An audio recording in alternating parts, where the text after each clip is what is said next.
Bonjour, bonjour, bonjour tout le monde. Alors, bonjour à tous.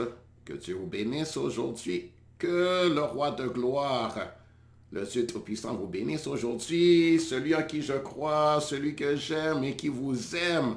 Celui qui veut votre plus grand bien. Celui qui a vos intérêts à cœur. Celui qui aime toute la race humaine.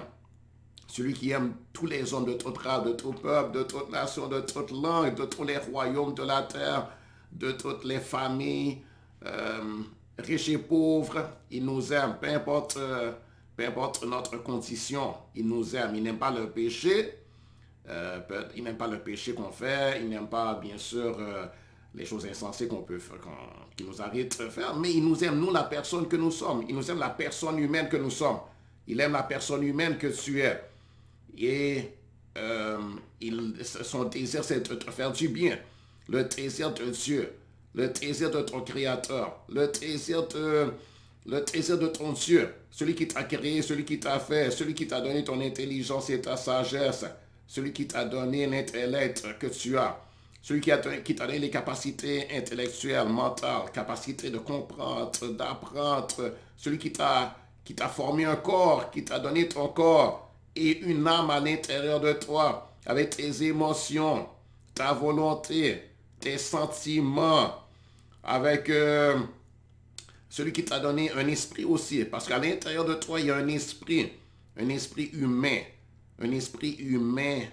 et qui a de la valeur pour Dieu. Ton esprit humain, l'esprit que tu es a de la valeur pour Dieu. Et Dieu t'a créé pour l'amour. Il t'aime, n'est-ce pas? Il t'a créé pour te combler d'amour. Et tu as de la valeur à ses yeux. Tu as du prix à ses yeux et il t'aime. Il t'aime et Dieu nous a tellement aimés. Dieu t'a tellement aimé qu'il a donné son Fils unique, Jésus, afin que toi tu ne périsses pas, mais que tu puisses avoir la vie éternelle. Si bien sûr tu veux bien croire en Jésus et si tu veux bien aussi te reconnaître que tu as besoin de lui, reconnaître aussi que tu as besoin de pardon et demander le pardon afin d'être pardonné et d'être sauvé des conséquences de tes péchés et des conséquences du péché d'Adam et de Ève et avoir la vie éternelle. Donc Dieu t'aime. Hein, c'est Dieu qui t'a créé, c'est Dieu qui t'a fait, c'est Dieu qui a créé aussi la planète Terre où tu habites, la planète Terre où tu tires ta subsistance. C'est lui qui a créé toutes les choses qui sont sur la terre et il nous a donné toutes choses en abondance, n'est-ce pas? Il nous a donné toutes choses en abondance. Et il a créé les cours d'eau, les rivières, il a créé les lacs, il a créé tous les cours d'eau avec les poissons qui sont dedans. Et les homards et les différentes créatures marines. Et il y en a beaucoup, il y en a énormément, n'est-ce pas? C'est lui qui a créé aussi les forêts, avec tout ce qu'il y a dans les forêts, les animaux des forêts, hein, les différents animaux des forêts. C'est lui qui a créé aussi la végétation, cette belle végétation, n'est-ce pas? La végétation, c'est beau, oui, c'est bien fait. Et la nature, par exemple, là où il y a l'hiver, on voit que lorsque vient l'hiver, les arbres perdent leurs feuilles, euh, ils perdent leurs fruits aussi, les fruits ne demeurent pas, et on dirait que l'arbre est mort, mais il n'est pas mort. C'est simplement que l'arbre est endormi. Hein? Donc, vraiment, la nature de Dieu, c'est bien fait. Il est génial, notre Dieu. Il est génial, notre Créateur. Il est génial, il est ingénieux. C'est un ingénieur. Hein? C'est un ingénieur. Lui, il a tout le génie. Il a toutes les capacités. Et c'est un créateur. Il est créatif. Il est inventif. Hein? Il y a beaucoup d'imagination. N'est-ce pas? C'est vraiment merveilleux. Et c'est un bâtisseur. C'est un architecte. Hein? Il fait un design et il bâtit les choses, il a créé l'univers. Hein? Et il a fait un design. Hein? Il avait un plan pour ce qu'il a créé. N'est-ce pas? Et on voit que décidément ce Dieu-là, waouh! Et Dieu a un programme. Dieu a programmé, Dieu a un programme, il a un plan. C'est-à-dire qu'il a un plan. Et les choses ne sont pas faites au hasard comme ça. C'est pas fait au hasard. Non, non, non. Et le monde ne va pas au hasard. Les choses, c'est-à-dire tu as un plan. Hein, sur la terre maintenant, il y a beaucoup de choses qui se passent. C'est pas Dieu qui a voulu ça, n'est-ce pas? La terre maintenant, c'est pas Dieu qui est en train de gérer les choses de la terre. C'est pas lui qui est en train de régner sur la terre. N'est-ce pas? Si c'était lui qui est en train de régner, de gouverner et d'exercer sa volonté, ce ne serait pas comme ça. N'est-ce pas? Ce ne serait pas un monde rempli de péchés comme c'est là. Il n'y aurait pas toute la tyrannie qu'il y a maintenant sur la terre. Il n'y aurait pas toute cette pauvreté qu'il y a. La pauvreté, ça vient vraiment pas de Dieu. Dieu, c'est un Dieu de prospérité. C'est un Dieu d'abondance. Hein, dans le ciel, il n'y a pas... Dans le ciel de Dieu, là où Dieu règne, là où c'est vraiment sa volonté qui se fait, et là où c'est lui qui gouverne, qui gère les choses, qui administre, et là où c'est vraiment sa volonté pleinement qui se fait, dans le ciel de Dieu, là où il y a le royaume de Dieu, la ville de Dieu, le trône de Dieu, et là où tout le monde lui obéit, eh bien, et là où c'est sa volonté qui se fait, il y a l'abondance. Il n'y a pas de manque, il n'y a pas de disette, il n'y a pas de... Il n'y a pas de lieu désert. Sur la terre, il y a des lieux, c'est devenu désert. C'est la sécheresse, n'est-ce pas? C'est infertile, c'est stérile. Il y a beaucoup d'endroits, c'est stérile. Il y a beaucoup de saleté sur la terre. Beaucoup d'impureté, beaucoup de contamination, beaucoup de maladies. La maladie, ça ne vient pas de Dieu. Dieu n'avait jamais voulu la maladie et ce n'est pas Dieu qui a produit la maladie ou bien les maladies. Parce qu'il y a toutes sortes de maladies. C'est pas Dieu qui a produit toutes ces maladies-là, pas du tout. Ça vient du diable. Dans une autre vidéo, j'en ai parlé. Les maladies et la maladie en général, ça vient du diable. C'est l'œuvre du diable, de Satan, le diable, l'ennemi de Dieu, qui est aussi l'ennemi de l'humanité, l'ennemi de la race humaine, l'ennemi des nations et des peuples de la terre. Le diable, c'est notre ennemi. C'est un ennemi, c'est un tyran, il est tyrannique. Hein?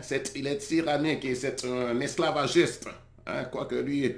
Il rend les gens esclaves sans même que la personne s'en rende compte, n'est-ce pas? Et par exemple, les drogues et l'alcool. Hein, quand vous voyez, les gens sont esclaves de drogue, d'alcool, d'héroïne, cocaïne, marijuana, etc., cigarettes.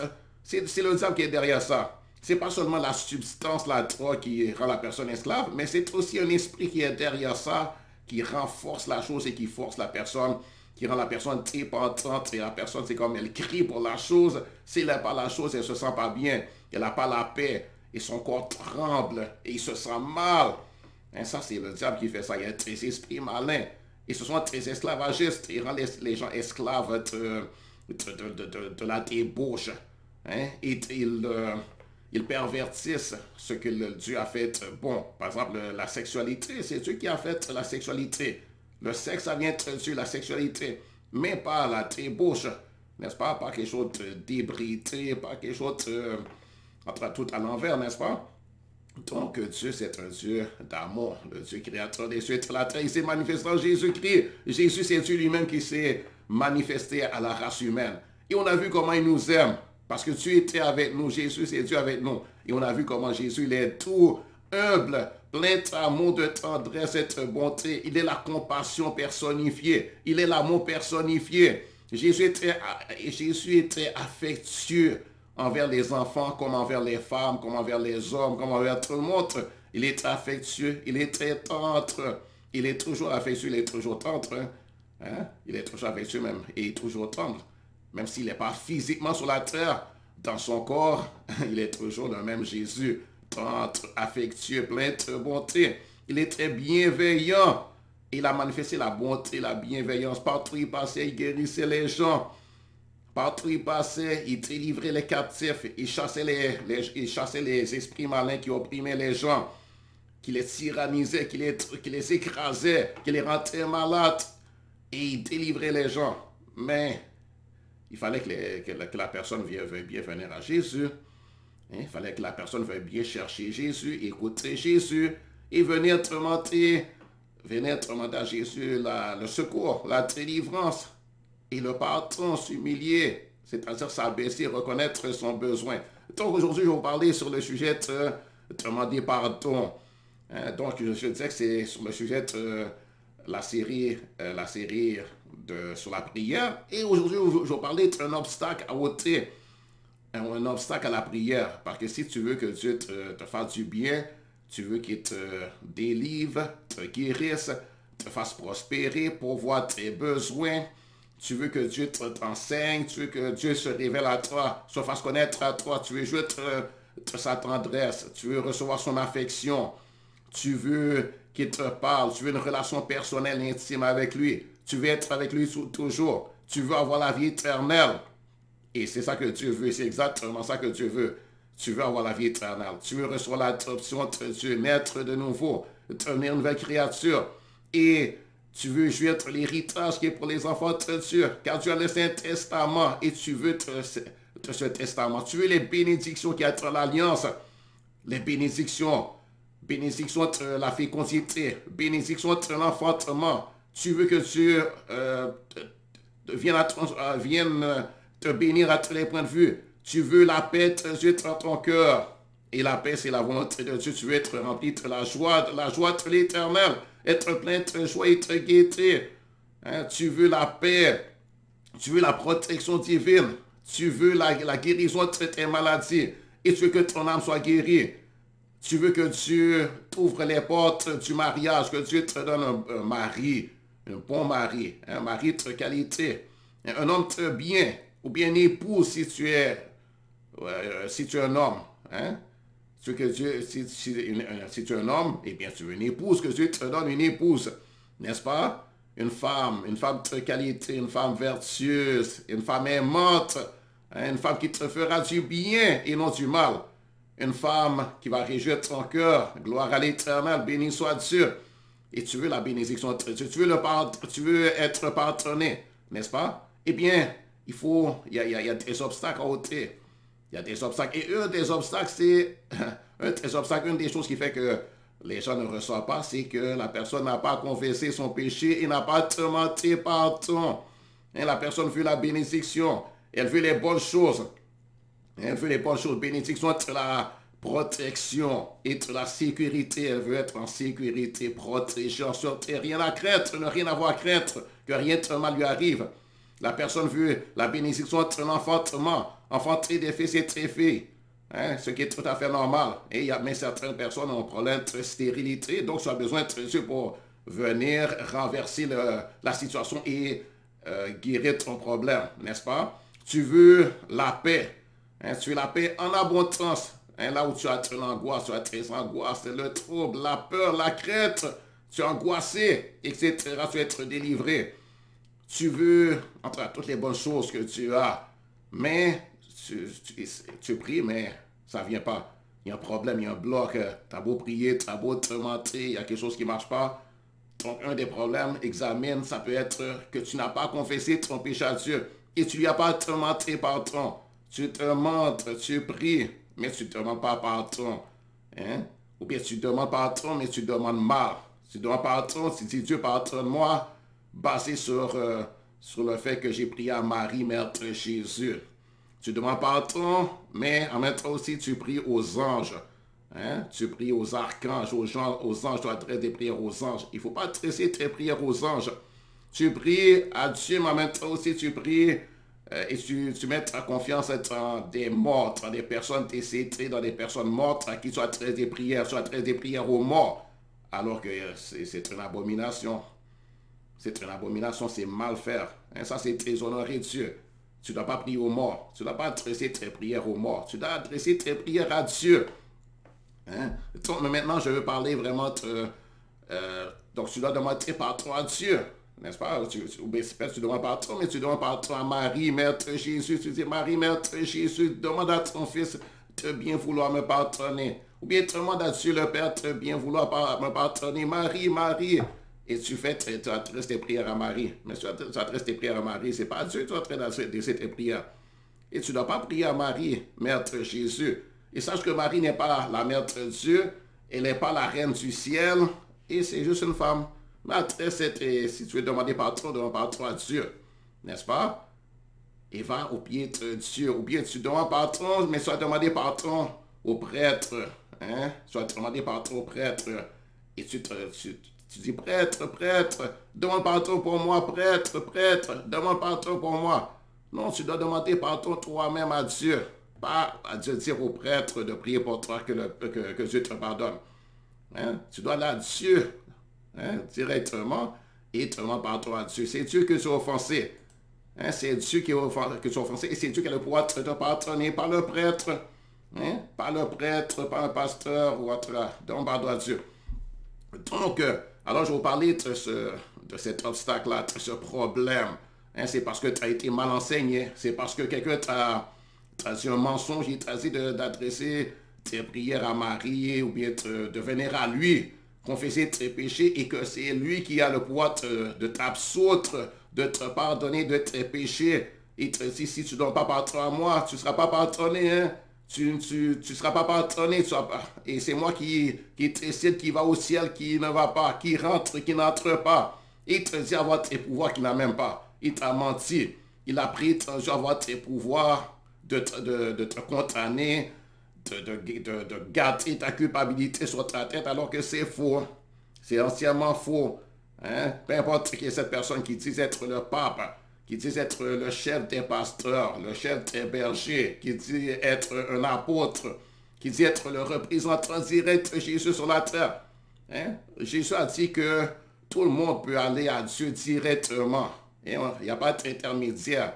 On peut aller directement à Dieu. On n'a pas besoin de l'intermédiaire d'un prêtre on n'a pas besoin de l'intercession de Marie, Mère de Jésus.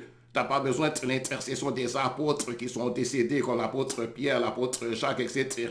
Prie directement à Dieu. Adresse ta prière à Dieu et demande pardon à Dieu directement. C'est Dieu qui est Dieu. Va directement à Dieu. Va pas à travers un prêtre. Va pas à travers les morts. Non plus n'adresse pas des prières à ton père qui est décédé ou à ta mère qui est décédée. Et ne pense pas que c'est ton père ou ta mère qui va te protéger alors que ces personnes sont décédées. Donc alors, de tout ton cœur, sache que Dieu, de tout son cœur, veut te pardonner les humains. Il veut te pardonner. C'est la volonté de Dieu de te pardonner. C'est pour ça que Jésus a été sacrifié. C'est pour ça que Jésus a donné sa propre vie. Pour que les hommes soient pardonnés de leurs péchés. Donc, c'est clair. Dieu t'a tellement aimé qu'il lui-même a pris forme humaine. Parce que Jésus, c'est Dieu qui a pris forme humaine. Il est venu. Et lui-même a beaucoup souffert pour ça. Il a subi l'humiliation, la honte, la réjection. Et il a passé 33 ans et demi sur la terre. Il est resté pendant 33 ans et demi sur la terre où il a subi la réjection. Il a subi des abus de la part des hommes, n'est-ce pas? Hein, des abus de la bouche, surtout la bouche des insultes, des outrages, n'est-ce pas? La calomnie, etc. Les hommes ont mal agi envers lui, ont beaucoup péché contre lui. Comme aussi on a beaucoup péché contre toi. Et les gens ont beaucoup péché contre Jésus. Hein? Beaucoup de gens ont péché contre lui. Et la Bible dit que Jésus est un homme de douleur, habitué à la souffrance. Donc il a eu des douleurs. Mais pas dans sa vie, il a eu des douleurs. Mais ce n'est pas très douleur. Ce n'est pas très douleur dû à la maladie. Ce n'est pas très douleur dû à quelque infirmité que ce soit parce qu'il n'y a pas de maladie en lui. Ni dans son corps, ni dans son âme, ni dans son esprit. Jésus n'a jamais été soumis à la maladie. Il n'a jamais été, il n'y a pas d'infirmité en lui. Il n'y avait pas de difformité. Il n'a jamais été contaminé par la maladie ou bien par un virus, une bactérie ou quoi que ce soit. Hein? Parce son corps est très parfait. Son âme est très parfaite. Son esprit est très parfait parce qu'il n'y avait pas de péché en lui. Et c'est à cause du péché qu'on subit ces choses-là. Les maladies, les infirmités. Aucun esprit n'a jamais pu rentrer dans le corps de Jésus pour l'assujettir, pour terminer sur son corps, pour causer des angoisses, des craintes, des peurs. Donc Jésus n'a jamais souffert de peur, d'angoisse, de crainte, les troubles des émotions que nous les hommes qui avons péché et qui sommes des hommes déchus, qu'on a subis. Hein? Ou bien qui nous arrive de subir. Jésus n'a pas connu ça. Mais la Bible dit qu'il est un homme de douleur. C'est écrit dans Isaïe chapitre 53. Il dit qu'il est un homme de douleur, habitué à la souffrance, semblable à celui d'autre détourne le visage. Nous l'avons dédaigné. Nous n'avons pas considéré, nous n'avons fait lui aucun cas. Mais cependant, ce sont nos souffrances qu'il a portées, c'est de nos douleurs qu'il s'est chargé. Et nous l'avons considéré comme puni, frappé de yeux et humilié. Mais il est très blessé pour nos péchés. Hein? Il est très brisé pour nos péchés, pour nos iniquités. Va le lire toi-même dans Isaïe, le livre du prophète Isaïe, chapitre 52 et chapitre 53. Lis au complet. Tu verras. Donc, comprends que Jésus a eu même des douleurs. Mais douleur d'être rejeté, d'être insulté, d'être calomnié, ça, il y a une douleur qui vient avec ça. Hein, quand on t'insulte, on te calomnie, est-ce que ça fait mal ou non? Oui, ça fait mal, n'est-ce pas? Quand on te fait subir tes abus avec la bouche, est-ce que ça fait mal? Oui, hein? Quand quelqu'un t'abuse et sa bouche, il te traite d'imbécile. Il y a des gens qui ont traité, qui ont dit à Jésus qu'il était, qu'il avait un démon, qu'il était le chef des démons. Donc on a insulté, n'est-ce pas? Des gens orgueilleux, arrogants. Ils ont fait le fanfaron devant Jésus. Et ils s'opposaient fortement à lui, n'est-ce pas? Les pharisiens ont fait ça, mais d'autres aussi ont fait ça. Donc Jésus, c'était Dieu, il a accepté de subir tout ça pendant 33 ans et demi. Et à la fin, bien sûr, on sait que là, il s'est abandonné. Il a permis que les hommes lui mettent de menottes, ou bien les cordes, et qu'on l'amène en prison, il a été jugé et condamné comme s'il était un criminel. Hein? On lui a mis sur le dos une culpabilité qui n'était pas lui. C'était une fausse culpabilité. Il n'était pas coupable. Même le gouverneur romain a dit, mais je n'ai trouvé en lui aucun mal. Je ne vois pas de reproche en lui. Je ne vois pas de mal en lui. Il n'a rien fait. Je ne vois pas de cause de te le condamner, de te le mettre à mort. Mais les Juifs ont forcé Pilate, le gouverneur romain, à le condamner, à le mettre à mort. Il disait, crucifie-le, je ne veux rien savoir, crucifie-le. Peu importe ce que tu dis, crucifie-le. Voyez? Et donc, il a subi la réjection, le rejet de la part de son peuple. N'est-ce pas? Donc, ça fait mal, hein? Et bien sûr, après, bon, dans ce temps-là, quand il avait été pris par les soldats, les soldats l'ont frappé physiquement. Et puis là, son sang a même coulé physiquement, n'est-ce pas? Et ils l'ont cloué sur la croix. Donc, tout ça, c'était pour qu'on puisse être pardonné. Donc, maintenant, si tu donnes pardon à Dieu, est-ce que tu penses que Dieu va pas te pardonner? Bien sûr qu'il va te pardonner. C'est pour ça qu'il a subi tout ça. C'est pour ça qu'il est venu. Hein? Donc, peu importe tes péchés, il est prêt à te pardonner. Il n'y a pas de péché trop grave qui ne puisse te pardonner. Peu importe les péchés, immoralité que tu as faites, peu importe les formes de débauche, ça peut être, tu as fait la débauche, l'adultère, toutes les formes de crimes et d'actions répréhensibles, c'est pardonnable. Toutes les formes de méchanceté, c'est pardonnable. Le blasphème, c'est pardonnable. Toutes les sottises et stupidités que l'homme a fait peut être pardonné. Hein? Ça peut être pardonné, peu importe, il n'y a pas de péché que Dieu ne puisse pas pardonner ou qui ne veut pas pardonner.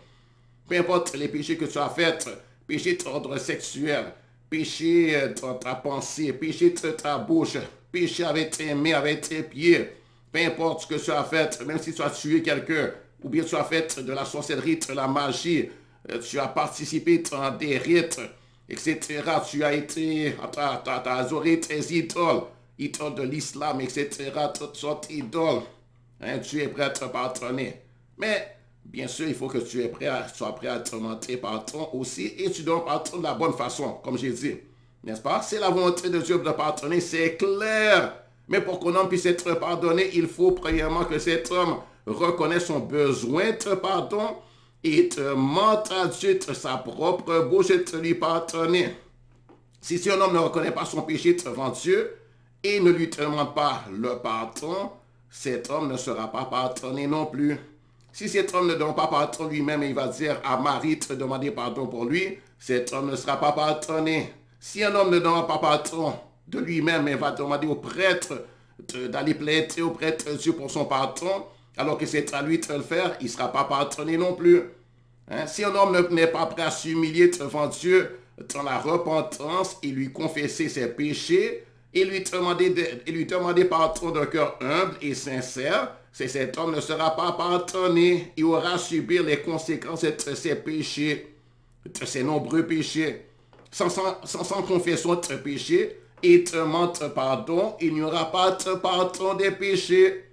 Hein? Sans pardon des péchés, il y aura punition, châtiment, honte, humiliation, emprisonnement de la prison éternelle qu'on appelle l'enfer, et connu aussi comme la géhenne, le séjour très mort, le lieu de punition et de tourment pour les âmes perdues. Et finalement, la personne va se retrouver dans un lac de feu qu'on appelle la seconde mort.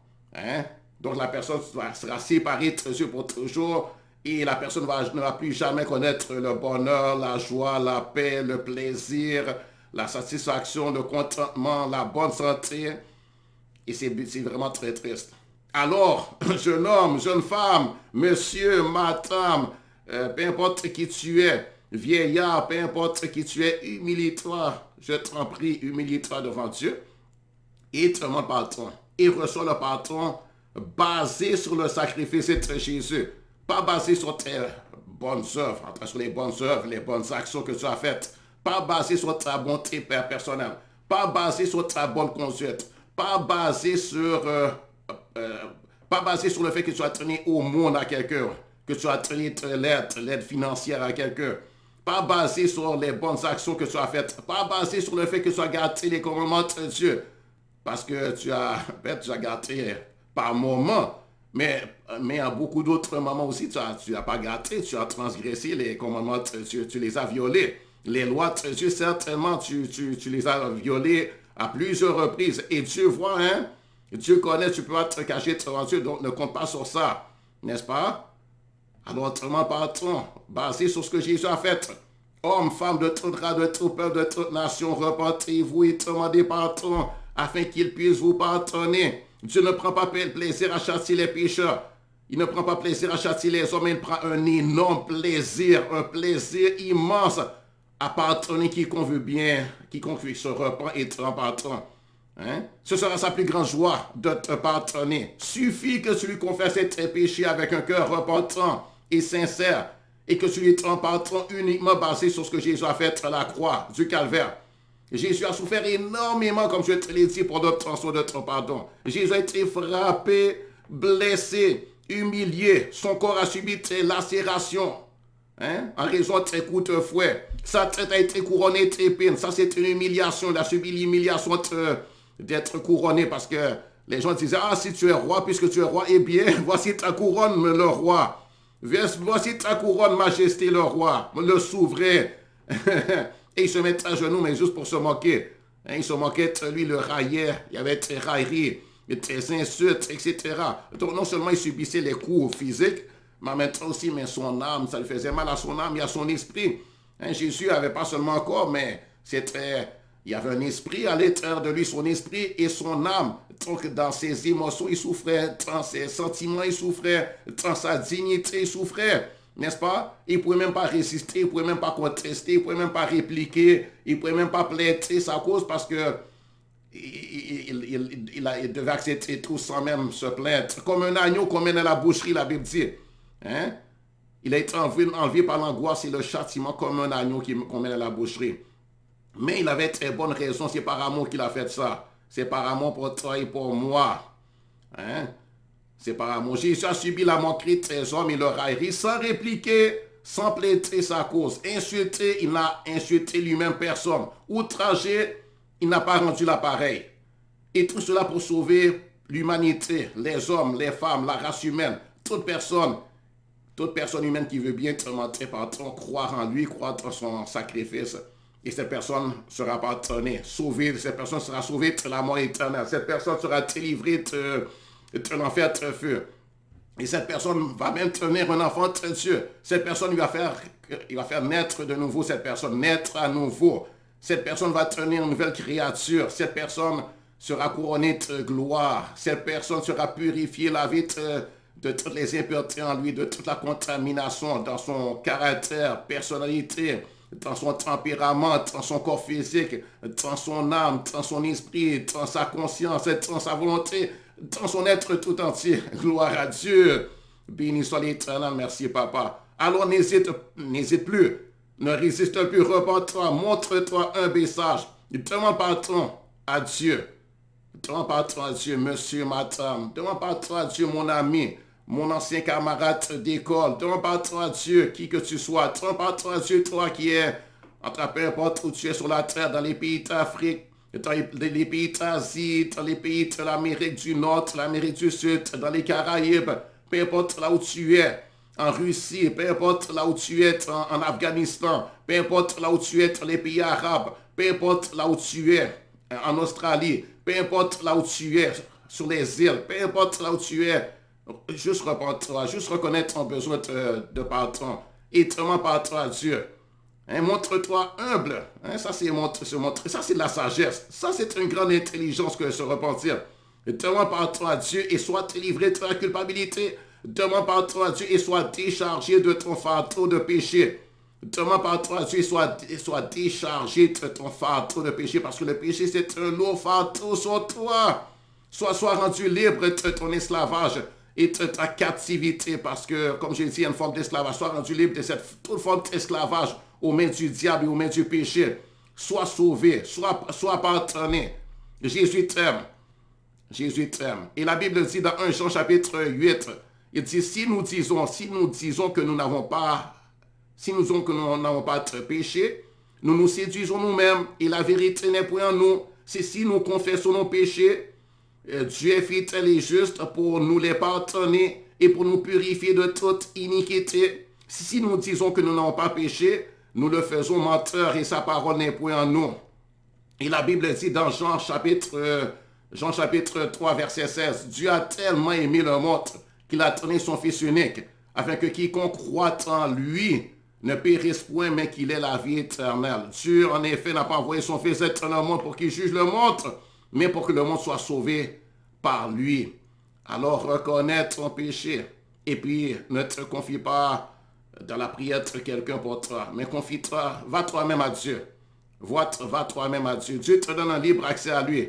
Tout ce que tu as à faire, c'est simplement ouvrir ta bouche et prier librement. Hein? Parler à Dieu, prier, c'est simplement parler à Dieu. S'adresser à Dieu avec respect, avec foi, avec confiance. Hein? Juste adresse-toi à Dieu. Hein? Dis Dieu mon Créateur. Si tu veux ça, fais ça maintenant. Fais cette prière maintenant. Dis Dieu mon Créateur. Dieu mon Créateur, je reconnais mon besoin de pardon. Je reconnais que je suis coupable de péché. Je reconnais que je suis coupable de péché. Je reconnais que je suis coupable d'avoir fait ce qui est mal avec ma bouche, avec mes mains. Je reconnais que j'ai abusé de la sexualité que tu m'as donnée. Je reconnais que j'ai péché de différentes façons. J'ai transgressé tes lois. Peut-être que c'est parce que je ne connaissais pas, mais en tout cas, je l'ai fait. Que je sache ou que je sache ou que je ne sache pas, j'ai péché. Alors pardonne-moi. Peu importe que je savais que c'était péché ou que je ne savais pas que c'était péché, c'était péché. Ce qui est péché, c'est péché. Transgresser la loi, c'est transgresser la loi. Et donc j'ai menti, trompé, triché, j'ai fait beaucoup de péchés. Mais je te demande tous me les pardonner.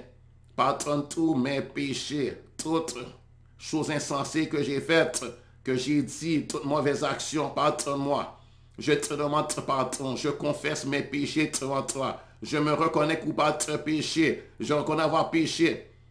Et je te demande pardonne-moi de tous mes péchés, tout ce que j'ai fait depuis que je suis né jusqu'à aujourd'hui.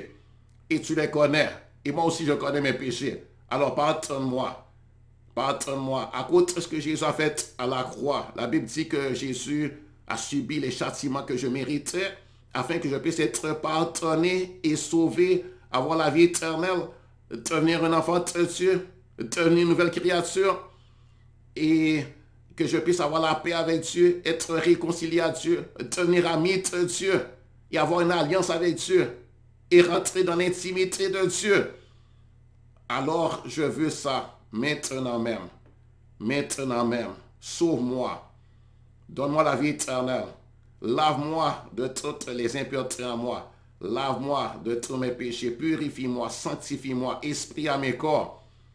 Faites-moi une nouvelle créature. Donne-moi la force pour t'obéir, pour faire ta volonté. Donne-moi la force pour t'obéir, pour faire ta volonté. Garde-moi sur le bon chemin, sur le droit chemin, sur le chemin qui mène au ciel. Aujourd'hui, je m'engage envers toi. Et aujourd'hui, je fais alliance avec toi. Et toi, tu fais alliance avec moi. Mets ton esprit en moi, ton Saint-Esprit, le merveilleux Saint-Esprit. Et que ton esprit me donne la force qui me remplit cette paix, cette joie. Et que ton esprit me donne la capacité pour t'aimer et pour aimer l'homme prochain. Je reçois le pardon des péchés. Je reçois la vie éternelle par la foi, comme un don gratuit, comme un cadeau que tu me donnes. Mais Jésus a payé cher pour que je puisse l'avoir. Tu me le donnes gratuitement, mais Jésus a payé le prix. Je reçois la vie éternelle. Je reçois le pardon des péchés. Je reçois l'adoption. Je deviens ton enfant d'adoption et nouvelle créature. Et tu vas m'instruire chaque jour. Tu vas m'enseigner comme un père le fait pour ses enfants. Tu vas prendre soin de moi. Et tu vas me faire entrer en possession de l'héritage que tu as pour moi. Tu vas me faire connaître ton testament. Tu vas m'enseigner. Et tu vas me conduire là où je dois être, dans l'Église, le corps de Christ. Là où tu placeras tes gens prêts avec moi pour m'enseigner. Où tu vas mettre un pasteur, un homme que tu as préparé pour m'enseigner, pour m'instruire. Où tu vas me mettre avec les frères et sœurs, les enfants de Dieu comme moi. Ceux qui sont nés de nouveau comme moi. Ceux qui ont reçu la vie éternelle par grâce comme moi. Au nom de Jésus. Au nom de Jésus, Amen. Si tu as fait ça, sache que Dieu t'a pardonné. Hein? Tu es pardonné comme il m'a pardonné. Tu vas voir, il y a un changement qui va se faire en toi. Tu vas voir que tes désirs auront changé, tes pensées auront changé. Et il y a un miracle qui se fait en toi maintenant même. Il y a un miracle qui se fait en toi. Il y a une transformation qui se fait en toi. Une régénération qui se fait en toi. Tu deviens une nouvelle créature. Hein? Dieu fait un miracle en toi. La Bible dit, si quelqu'un est en Christ, il est une nouvelle créature, une nouvelle création. Les choses anciennes sont passées. Voici, toutes choses sont devenues nouvelles. Tu vas voir que ton cœur a changé. Tes désirs ont changé. Les passions dans ton cœur ont changé. Ta mentalité va changer au fur et à mesure. Hein? Tu as besoin de lire la Bible. Commence à lire la Bible maintenant. Commence à lire la Bible. Hein? Commence à prier à Dieu. Commence à parler à Dieu. Et puis, cherche une assemblée d'église. Et si tu es proche, eh bien, moi je t'invite à l'église Vase d'Honneur. Et il y a des églises Vase d'Honneur un peu partout. Hein? Et le pasteur en chef principal des églises Vase d'Honneur s'appelle le pasteur Mohamed Sanogo. Tu peux chercher son nom. Par exemple, sur Internet, sur Facebook, sur YouTube, et tu vas trouver tous ces messages-là. Et moi ici, je suis à Montréal. Et le pasteur de l'église où je suis, il s'appelle le pasteur José Bro, un excellent pasteur, un bon berger, hein, qui va te recevoir avec joie. Et toute l'assemblée va te recevoir avec joie. Il s'appelle l'église Vase d'Honneur Montréal. Ou bien cherche l'église Vase d'Honneur. Et il y a des églises Vase d'Honneur un peu partout. Hein? Donc, mais bien sûr, dans le corps de Christ, l'église de Dieu, il y a beaucoup d'assemblées d'églises. N'est-ce pas? Donc, moi, je t'invite dans mon assemblée d'église locale. N'est-ce pas? Mais l'église de Dieu, c'est partout sur la terre. Hein? C'est le corps de Christ, l'église de Dieu, ceux qui enseignent la parole de Dieu selon ce qui est écrit dans la Bible. Hein? Si quelqu'un n'enseigne pas ce qui est écrit dans la Bible, ne croit pas cette personne. Alors que Dieu te bénisse. Que Dieu te bénisse. Et je t'invite aussi à visiter ma page web qui s'appelle GTOnchampion.com. GTOnchampion.com. GETONCHAMPION.com. Alors, bonne journée. Que Dieu te bénisse. Au revoir. C'était Mario.